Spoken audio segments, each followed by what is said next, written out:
The carnival lights painted the night in a kaleidoscope of colours. Laughter echoed through the air, blending with the joyous screams from the rides. John had his daughter Lily on his shoulders, her laughter music to his ears.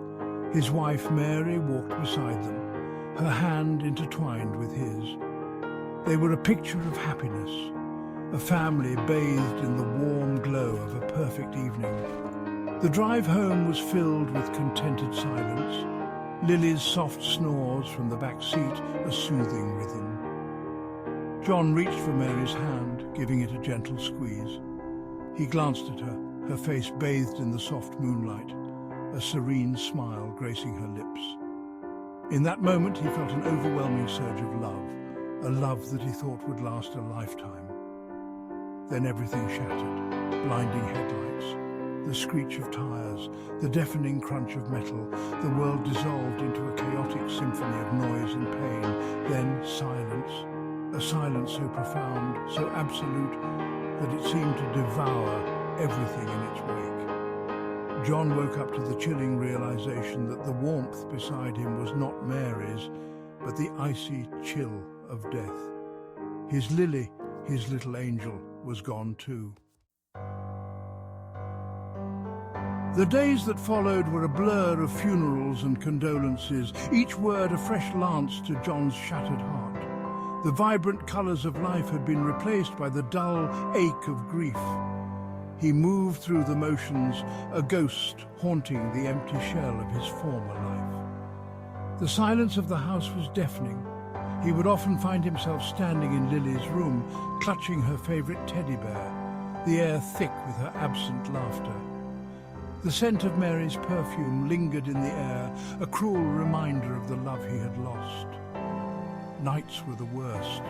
Sleep offered no escape, only a relentless barrage of images from that horrific night. The laughter, the lights, the blood, the gut-wrenching realization that his entire world had been reduced to a pile of twisted metal and shattered dreams.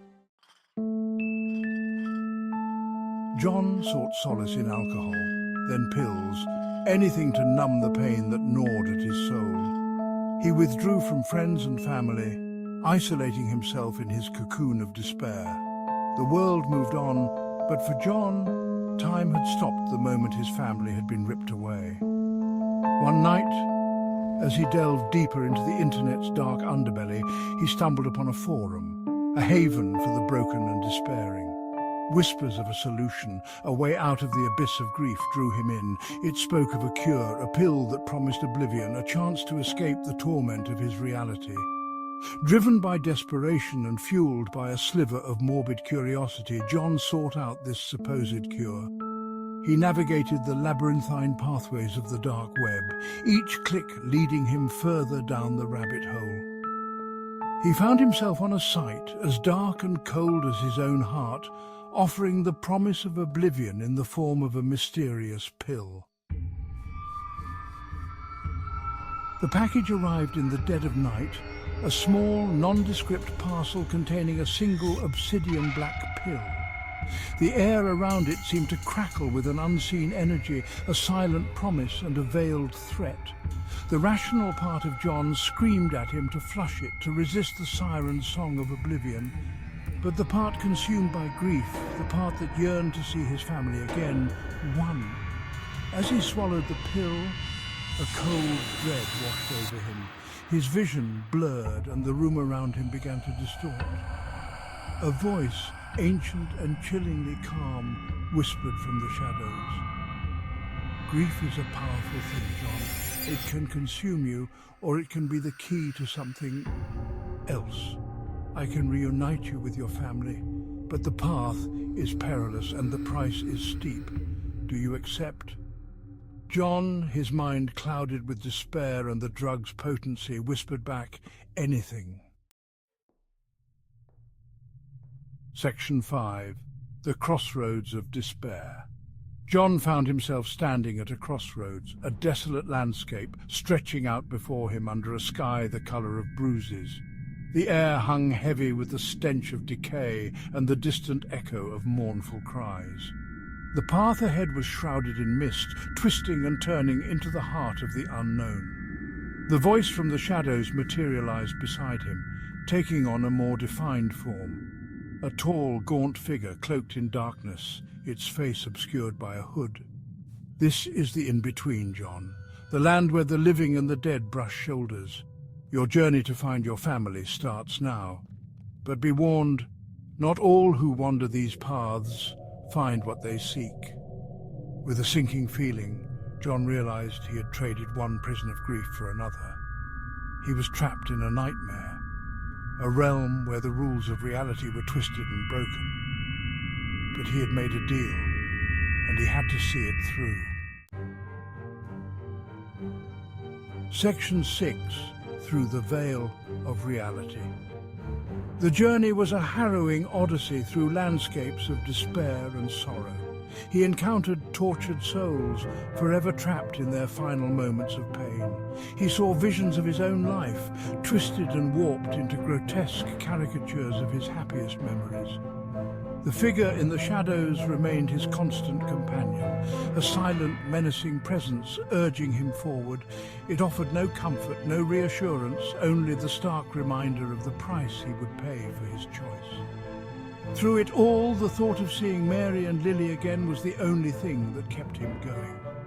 The image of their faces, the echo of their laughter, fueled his every step through the desolate landscape of the in-between.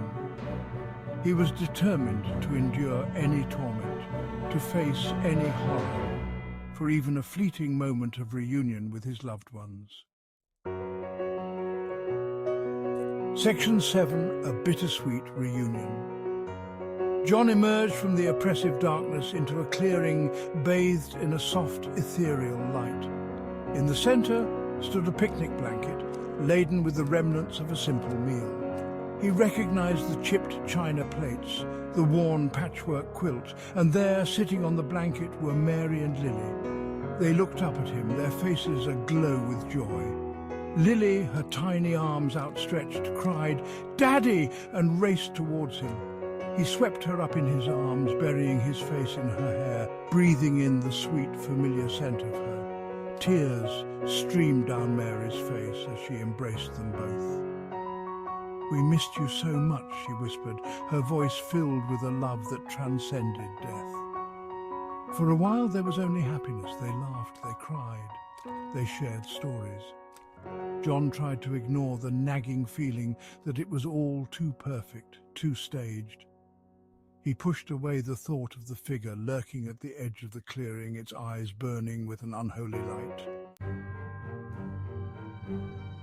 Section 8, The Price of Peace. The idyllic reunion couldn't last. The figure in the shadows approached, its voice a chilling whisper that shattered the illusion of peace. "Your time is up, John. You knew the price." Lily clung to him, her small face etched with fear. Mary held his hand, her eyes filled with a love that tore at his soul. "Stay with us, John," she pleaded, her voice laced with desperation. John's heart shattered.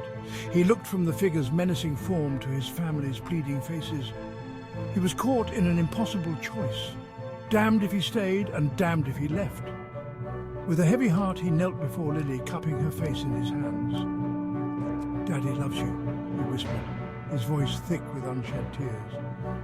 "Never forget that." He looked at Mary, his heart breaking anew at the pain in her eyes. "I will never stop loving you both." Section 9. Whispers of What Remains. He awoke with a gasp, back in his cold, empty house. The spectral warmth of the reunion lingered, a bittersweet ache in his chest. He was alone, yet he no longer felt the crushing weight of his grief. He had looked into the abyss, had touched the face of death, and had returned forever changed. The memory of his family, no longer a source of pain, became a beacon of hope. He knew their love transcended the boundaries of life and death.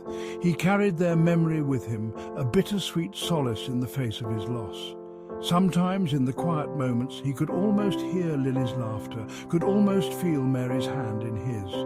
The experience left him haunted, forever marked by his journey into the heart of darkness. But it had also brought a strange kind of peace, a quiet acceptance of his loss and the enduring power of love. He knew that he would carry the echoes of that other realm within him, a chilling reminder of the price of his fleeting peace. But he had found his closure, a bittersweet resolution in the face of unimaginable loss. And that, in the end, was all that mattered.